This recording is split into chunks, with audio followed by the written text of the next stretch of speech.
안녕하세요. 사회보장 현장의 디지털 파트너 디위드입니다. 수백 페이지의 지침서, 매번 바뀌는 정책들, 알아야 할 건 많은데 시간은 늘 부족하시죠? 그래서 준비했습니다. 슬기로울 정책생활. 오늘은 2026년 의료요양 통합돌봄 사업에서 퇴원환자 통합돌봄 매뉴얼 7번째 심층 학습하겠습니다. 운전 중에 혹은 서류 정리 중에 가볍게 들어보세요. 지금 시작합니다. 지금 이 방송을 듣고 계신 전국의 실무자 여러분, 오늘도 현장에서 정말 고생 많으십니다. 네, 현장에 계신 분들 정말 매일매일이 치열하시죠? 수고 많으십니다. 매번 그 새롭게 내려오는 매뉴얼을 책상에 막 각 잡고 앉아서 정독할 시간 사실 솔직히 없으시잖아요. 그렇죠. 당장 민원 응대하고 서류 처리하는 것만으로도 하루가 부족하니까요. 네, 그래서 저희가 준비했습니다. 현장에서 일하시다 보면 그 가장 많이 부딪히고 헷갈리는 부분들이 꼭 있거든요. 맞습니다. 실무자분들이 유독 어려워하시는 지점들이 항상 정해져 있더라고요. 네네. 그래서 오늘은 그 수많은 지침 중에서도 다빈도 문의사항, 즉 실무자 선생님들이 가장 많이 질문하시는 핵심 13가지를 모았습니다. 이 규정들이 현장에서 구체적으로 어떻게 작동해야 하는지 오늘 아주 낱낱이 파헤쳐 보겠습니다. 본격적인 이야기에 앞서서요. 오늘 우리가 다룰 이 복잡한 세부 지침들을 하나로 딱 묶어주는 아주 거대한 방향성이 하나 있습니다. 오, 거대한 방향성이요. 그게 뭔가요? 바로 퇴원 환자가 지역사회에서 방치되지 않고 끊김없이 돌봄을 받게 하는 것입니다. 환자가 병원 문을 나서는 그 순간부터 다시 집으로 돌아가 일상을 회복하기까지 필연적으로 발생할 수밖에 없는 그 복지 서비스의 공백을 완벽하게 메우는 작업인 거죠. 아, 끊김없는 돌봄, 이게 핵심이군요. 네, 맞습니다. 오늘 나누게 될 세부적인 기준이나 수당, 연계 절차 같은 것들은 단순히 행정적인 절차나 규제가 아닙니다.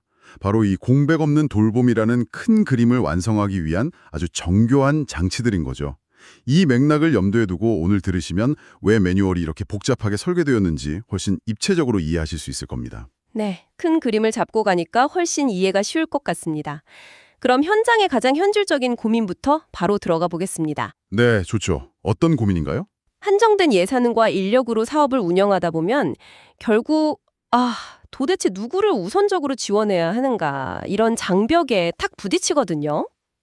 특히 퇴원 환자 연계 대상을 선정할 때 특정 질환을 가진 사람만 대상이 되는 건지 묻는 분들이 정말 많아요. 아, 맞아요. 대상자 기준 질문이 제일 많죠. 네, 막 암 환자만 되는 건지 아니면 희귀 질환자만 되는 건지 헷갈려 하십니다. 어떤가요? 결론부터 딱 잘라서 말씀드리면요.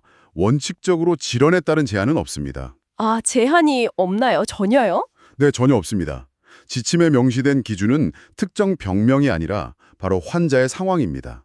퇴원 후에 그러니까 집으로 복귀할 예정인 노인이나 장애인 중에서 재입원할 위험이 높고 의료나 요양, 돌봄 같은 복합적인 지원이 꼭 필요한 분들이라면 누구나 1순위 대상이 될 수 있습니다. 질환의 이름표가 아니라 환자가 처한 상황을 본다는 거군요. 정확합니다. 핵심은 이 환자가 퇴원 직후에 얼마나 복합적인 위기에 노출되어 있는가를 판단하는 겁니다. 그런데요, 질환 제한이 없다는 건 실무자들에게 재량권이 열려 있다는 뜻이기도 하지만요. 반대로 생각하면 현장에서는 기준이 너무 넓어서 우선순위를 정하기가 좀 막막할 수 있거든요. 그렇죠. 모든 퇴원 환자를 다 돌볼 수는 없으니까요. 그래서 제가 매뉴얼에 포함된 2024년 건강보험 청구 실적 데이터를 좀 유심히 봤습니다. 이거야말로 지금 들으시는 실무자분들이 현장에서 즉시 참고할 수 있는 일종의 족집게 리스트더라고요. 오, 그 데이터를 보셨군요. 아주 중요한 포인트입니다. 네, 65세 이상 노인 환자 중에서 퇴원 후에 90일 이내에 다시 입원하는 빈도가 가장 높은 7가지 질환을 짚어주고 있더라고요. 제가 한번 읊어보겠습니다. 뇌졸중, 만성 콩팥병, 무릎 관절이나 척추병증, 편마비, 폐렴, 파킨슨병, 그리고 골절입니다. 네, 그 데이터가 시사하는 바가 정말 큽니다.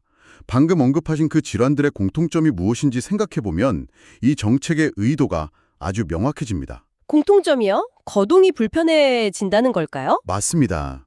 이 질환들은 퇴원 직후에 환자의 일상생활 수행 능력을 급격하게 그리고 치명적으로 떨어뜨립니다. 아, 듣고 보니까 그러네요. 예를 들어서 그 고관절 골절로 수술을 받고 퇴원하신 독거 어르신을 한번 상상해보죠. 뼈는 붙어가고 있으니까 일단 퇴원은 하셨을 텐데. 네, 퇴원은 하셨죠. 하지만 당장 혼자서 화장실을 가거나 식사를 준비하는 것 자체가 집에서는 아예 불가능하잖아요. 그렇죠. 이 돌봄의 공백을 지자체가 즉시 채워주지 않으면 제대로 못 드셔서 영양 결핍이 오거나 화장실 가시다가 낙상사고로 이어져서 결국 한두 달 안에 다시 응급실로 실려가시게 되는 거잖아요. 아주 정확한 지적입니다. 단순한 의료적 진단을 넘어서서 질환이 유발하는 일상생활의 붕괴를 막는 것이 핵심입니다. 뇌졸중이나 편마비 환자도 마찬가지죠. 마비 증상 때문에 당장 문턱을 없애는 주거 환경 개선이나 방문 재활이 아주 시급합니다. 위험 질환으로 퇴원하시는 어르신들을 선제적으로 찾아내는 게 중요하겠네요. 네, 그렇게 통합 돌봄의 1순위 타겟으로 삼는 것이 예산과 인력 면에서 훨씬 효율적이고 타당한 접근이라는 거죠. 자, 그렇게 대상자를 명확히 찾았다고 해보죠. 그다음 현실적인 문제는 바로 실행입니다. 네, 실전이죠, 이제. 이 통합 돌봄은 지자체 단독으로 할 수 없고 반드시 병원과의 협력이 필수적이잖아요. 그런데 솔직히 병원 의료진이나 지자체 실무자나 각자의 본래 업무만으로도 이미 너무 과부하 상태입니다. 빙고. 그게 현장의 가장 큰 애로사항이죠. 서로 상대방이 이 일을 좀 해줬으면 하고 미루기 쉬운 구조인데 매뉴얼에서는 이 역할의 덩계를 도대체 어떻게 긋고 있나요? 이 부분은 철저하게 기획된 이어달리기 시스템으로 이해하셔야 합니다. 양측의 업무 부담을 줄이기 위해서 각자의 전문 영역에 맞게 역할을 딱 나눴습니다. 이어달리기요? 네. 그럼 첫 번째 주자는 누군가요? 첫 번째 주자는 협력병원입니다. 환자가 입원해 있는 동안 가장 가까이서 상태를 관찰할 수 있는 전문기관이니까요.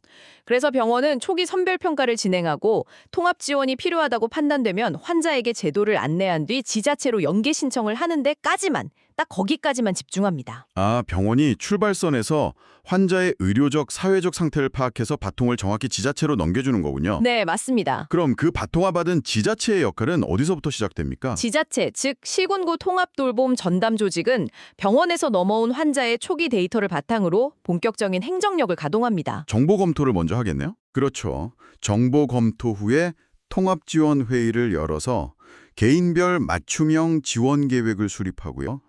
실제 주거 환경 개선이나 가사 지원 같은 서비스를 투입합니다. 그리고 사후 모니터링까지 책임지는 거죠. 정리하자면 의료적 평가는 병원이 하고 자원 연계와 돌봄 실행은 지자체가 맡는 것으로 선을 아주 명확히 그은 거네요. 네, 아주 깔끔하게 정리해 주셨습니다. 그런데요, 여기서 정말 중요한 아주 현실적인 예산 문제가 나옵니다. 네, 돈 문제죠. 가장 중요하죠. 병원 입장에서는 본연의 진료 업무 외에 환자를 평가하고 지자체에 연계하는 추가적인 행정 업무를 지금 하는 셈이잖아요. 당연히 합당한 보상을 기대하지 않겠습니까? 당연하죠. 노동이 들어갔으니까요. 제가 매뉴얼을 보니까 이 인센티브 체계, 특히 연계 수당에 대해서 굉장히 엄격한 조건이 붙어 있더라고요. 중복 수령 불가라는 말이 계속 강조되는데 이 개념을 확실히 짚고 가야 할 것 같습니다. 건강보험 수가와 지자체 수당의 관계, 이거 어떻게 이해해야 하죠? 실무적으로 예산 집행과 직결되는 아주 예민한 부분입니다. 현재 국가 차원에서 운영하는 퇴원 환자 지원 사업에 이미 참여하고 있는 의료기관들이 전국에 꽤 있습니다. 이미 참여 중인 것들이요? 네, 이 병원들은 환자의 퇴원 계획을 수립하고 지역사회 자원과 연계하는 일련의 활동에 대해서 중앙정부로부터 건강보험 수가를 받거나 국가사업비 형태로 인건비를 이미 보상받고 있습니다. 쉽게 말해서 병원이 그 연계 작업을 하는 대가로 이미 건강보험공단이나 국가로부터 돈을 넉넉히 받고 있다는 뜻이네요. 그렇습니다. 이렇게 이미 국가 예산으로 보상을 받고 있는 활동에 대해서 지자체가 자체 예산으로 연계 수당을 또 지급하게 되면 어떻게 될까요? 그건 명백한 이중 보상, 그러니까 예산 낭비가 되겠네요. 맞습니다. 그래서 지침에서는 이를 엄격하게 금지하고 있는 겁니다. 지자체가 지급하는 연계 수당의 진짜 목적은 따로 있어요. 국가 사업에 참여하지 않아서 아무런 보상을 받지 못하는 중소규모 병원들을 이 통합돌봄 네트워크 안으로 끌어들이기 위한 일종의 보완적 인센티브입니다. 아하, 국가의 지원이 닿지 않는 사각지대의 병원들을 움직이게 만드는 마중물 역할을 하는 거군요.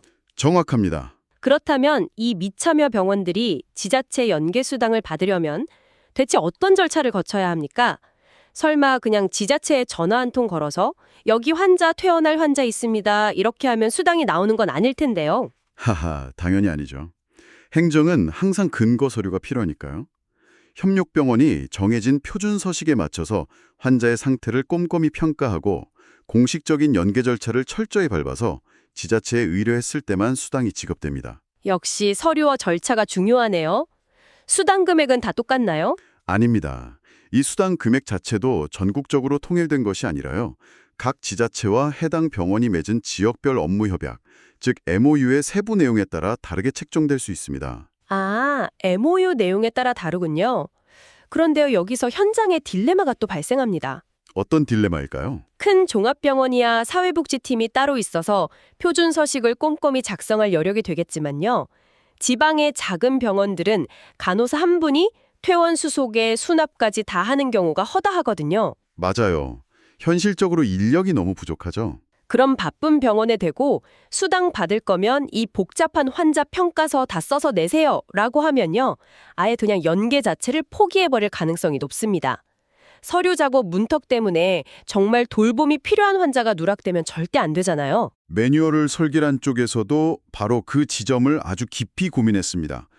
그래서 완벽한 서류 작업보다 환자의 안전한 연계가 우선이라는 원칙하에 융통성을 발휘할 수 있는 예외 조항을 딱 두었죠. 예외 조항이 있나요? 네. 병원의 전담 인력이 부족해서 상세한 평가서 작성이 현실적으로 불가능한 경우에요. 환자의 신청서와 개인정보 제공 동의서, 딱 이 핵심 서류 두 가지만 지자체로 먼저 보내도 공식적인 연계로 인정해 줍니다. 와, 현장의 서류 압박을 확 덜어주는 아주 스마트한 예외 조항이네요. 다행입니다. 그럼 병원이 못한 그 상세 평가는 결국 누가 대신하게 됩니까? 그 빈자리는 지자체 전담 조직이 채워야 합니다. 전담 요원이 직접 환자를 찾아가서 현장 방문 등을 통해 심층 평가를 대신 진행하는 거죠. 아, 지자체가 발로 뛰어야 하는군요. 그런데 여기서 수당이 또 궁금해집니다. 병원이 평가를 안 했잖아요. 예리하십니다. 여기서 수당 지급의 기준이 다시 쟁점이 되죠. 원칙대로라면 병원이 평가라는 노동을 수행하지 않고 단순 의뢰만 했기 때문에 평가에 대한 연계 수당은 줄 수 없습니다. 그렇죠. 일한 만큼 주는 거니까요. 하지만 이 역시 꽉 막혀 있진 않습니다. 지자체와 병원이 사전에 맺은 MOU에 상세 평가는 생략하고 단순 의뢰만 하더라도 숨은 대상자를 찾아준 공로를 인정해서 소정의 발굴 수당을 지급한다. 이렇게 합의해 두었다면 합법적으로 인센티브를 지급할 수 있습니다. 아, 결국 MOU라는 도화지에 지자체가 어떤 그림을 그리느냐에 따라서 현장의 유연성이 결정되는 거군요. 맞습니다. MOU가 정말 핵심입니다. 직이 이 모든 과정을 총괄한다고 하셨는데요. 지자체 상황에 따라서는 보건소가 이 전면에 나서는 경우도 있다고요. 네, 맞습니다. 전국 지자체의 행정 조직 구조가 천편일률적이지 않기 때문인데요. 어떤 지자체는 시군구 본청보다 보건소의 지역사회 인프라가 훨씬 강력해서 아예 보건소 내에 통합돌봄 전담 조직을 꾸리기도 합니다. 아, 보건소가 워낙 지역 밀착형이니까요. 그렇죠.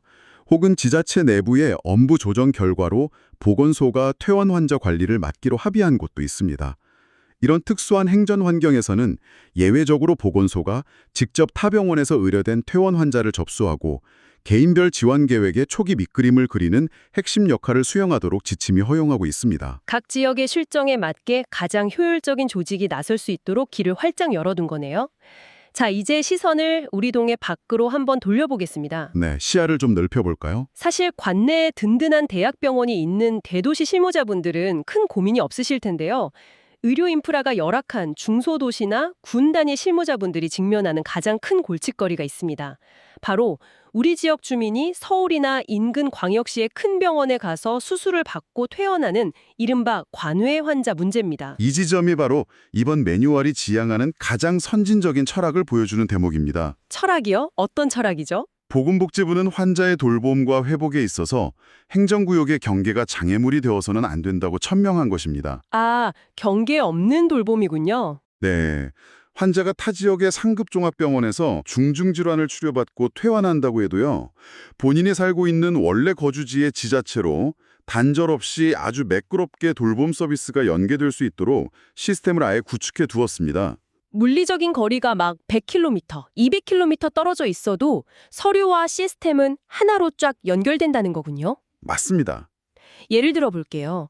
제가 지방 A군의 실무자인데 저희 지역 어르신이 서울 B병원에서 척추 수술을 받고 퇴원하신다고 가정해보죠.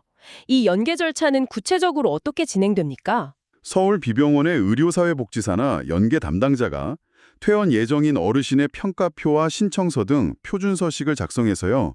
어르신의 주민등록상 거주지인 A군 전담 조직으로 직접 전달합니다. 서울에서 A군으로 바로 쏴주는군요. 네, 그럼 A군의 실무자는 이 요청을 받는 즉시 관내 병원에서 의뢰가 온 것과 100% 동일한 비중으로 취급해서 환자 조사에 착수하고 지원 계획을 수립해야 합니다. 만약에 그 큰 병원이라 너무 바빠서 연계 절차를 누락하면 어떡하죠? 걱정 안 하셔도 됩니다. 환자나 보호자가 퇴원 후의 필요성을 느끼면 직접 자신의 거주지인 A군에 연락해서 통합 돌봄을 신청할 수 있는 안전망도 다 마련되어 있습니다. 다행이네요. 그런데 여기서 실무자분들이 바짝 긴장하셔야 할 예산, 즉 인센티브의 딜레마가 다시 등장합니다. 아, 또 수당 문제군요. 네, 관내 환자 연계도 좋고 시스템도 다 좋은데요.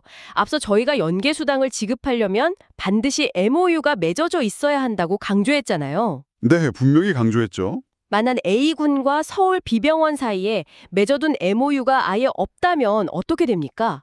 연계 자체가 성립이 안 되는 건가요? 아, 그 부분은 명확하게 딱 분리해서 생각하셔야 합니다. 지자체 간 혹은 타 지역 병원과의 공식적인 MOU가 없더라도요.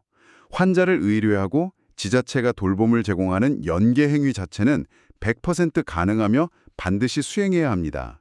이건 환자의 당연한 권리이니까요. 아, 환자 연계는 MOU 상관없이 무조건 해야 하는 거군요. 맞습니다. 하지만 지자체가 타 지역 병원의 수고에 대해 금전적인 연계 수당을 지급하는 것은 완전히 다른 차원의 문제입니다. 돈을 주는 건 다르다. 네, 매뉴얼상 연계 수당은 사전에 거주지 지자체와 정식으로 MOU를 체결한 협력 병원에게만 지급할 수 있도록 엄격히 제한되어 있습니다. 즉, 사전에 약속을 맺어두지 않은 타 지역 병원에게는 아무리 고생해서 서류를 넘겨주었더라도 수당을 지급할 법적 근거가 아예 없습니다. 아, 이건 정말 중요한 포인트네요. 환자를 위한 정보 전달은 타 지역 병원이 약간의 수고로움을 감수하고서라도 해줄 수 있지만요. 그 병원이 재정적인 보상을 받으려면 지자체가 선제적으로 움직여서 서류상의 약속, 즉 MOU를 미리 맺어두어야 한다는 뜻이군요. 정확합니다. 그런데 정책 설계자들이 왜 굳이 이렇게 만들어두었을까요? 좀 복잡하잖아요. 관외 연계 시 수당 지급의 문을 MOU로 좁혀놓은 데에는 아주 고도의 전략적인 이유가 있습니다. 전략적 이유요? 네, 만약 아무 병원이나 연계만 하면 자동으로 수당을 주도록 설계했다면요. 지자체들은 굳이 타 지역 병원과 소통하려고 노력하지 않고 수동적으로 연락이 오기만을 그냥 기다렸을 겁니다. 아, 가만히 앉아서 서류만 받았겠네요. 그렇죠. 하지만 MOU를 필수 조건으로 걸어둠으로써 지자체 실무자들이 우리 지역 주민들이 주로 어느 타 지역 병원으로 치료를 받으러 가는지 그 의료 동선을 적극적으로 파악하고 미리 네트워크를 구축하도록 유도하는 것입니다. 와, 현장에 능동적인 행정을 끌어내기 위한 설계였군요. 그런데 현장 실무자 입장에서는 약간 한숨이 나올 수도 있습니다. 전국에 수천 개의 병원이 있고 지자체가 200개가 넘는데 우리가 그 연락처를 무소수로 다 알아내서 서울병원, 부산병원 담당자랑 소통하란 말이냐. 이런 현실적인 불만이 당연히 터져 나올 수 있거든요. 당연히 현장의 그런 고립감을 해소하기 위한 지원책이 다 마련되어 있습니다. 오, 해결책이 있나요? 네, 보건복지부 대표 홈페이지 등을 통해서 전국 모든 시군구의 통합돌봄 전담 조직 연락망이 하나로 취합되어 일괄 게시될 예정입니다. 실무자들은 더 이상 아름아름 전화번호를 수소문할 필요 없이요. 이 중앙 연락망을 통해 타 지역 병원이나 타 지자체의 책임자와 다이렉트로 아주 신속하게 소통을 시작하실 수 있습니다. 와, 그거 정말 다행이네요. 전화번호 찾는 것도 엄청난 업무거든요. 자, 이제 화제를 조금 바꿔보겠습니다. 관내 병원이랑 협력도 하고 타 지역 병원이랑 MOU도 맺고 환자들 연계해서 돌봄 서비스까지 열심히 세팅을 다 했습니다. 남은 건 뭘까요? 공공기관에서 일하시는 분들이라면 절대 피할 수 없는 숙명이죠. 네, 바로 실적 관리입니다. 현장에서는 이렇게 발로 뛰고 밤새서 서류 만들었는데 막상 시스템에 내 실적으로 잡히긴 하는 건가? 이런 불안감이 늘 존재하거든요. 퇴원 환자 연계 실적, 이건 대체 어떤 기준으로 잡히고 관리되는 겁니까? 실적 관리 역시 향후 통합 전산 시스템 개통 상황에 따라 세부적인 입력 방식은 유연하게 변화하겠지만요. 매뉴얼이 제시하는 4단계의 시간적 흐름이라는 대원칙은 변하지 않습니다. 이 흐름을 명확히 이해하셔야 실적을 누락 없이 알뜰하게 챙기실 수 있습니다. 4단계 흐름이요. 첫 번째는 뭔가요? 첫째, 병원으로부터 대상자가 의뢰되거나 접수된 건수입니다. 이때 병원 의료진이 작성하는 환자평가표상에 의료기관 연계라는 항목에 체크가 된 건수도 모두 이 초기 접수 실적으로 인정됩니다. 아, 평가표 체크 하나도 놓치면 안 되겠네요. 매뉴얼을 보니까 그 다음 단계들이 아주 촘촘하게 짜여 있더라고요. 단순히 접수만 받았다고 끝나는 게 아니죠. 당연하죠. 시작일 뿐입니다. 둘째, 그렇게 접수된 환자를 바탕으로 지자체가 통합지원 회의를 열어서 개별 지원 계획이 수립된 건수가 잡히고요. 셋째, 계획서만 멋지게 써놓는 게 아니라 요양보호사가 방문하든 식사 배달이 가든 실제 서비스 제공이 시작된 건수가 카운트됩니다. 네, 아주 정확하게 숙지하고 계시네요. 그리고 마지막 넷째, 서비스를 제공하고 3개월이나 6개월 등 일정 기간이 지난 후에 환자가 지역사회에 잘 정착하셨는지 확인하는 모니터링을 완료한 건수입니다.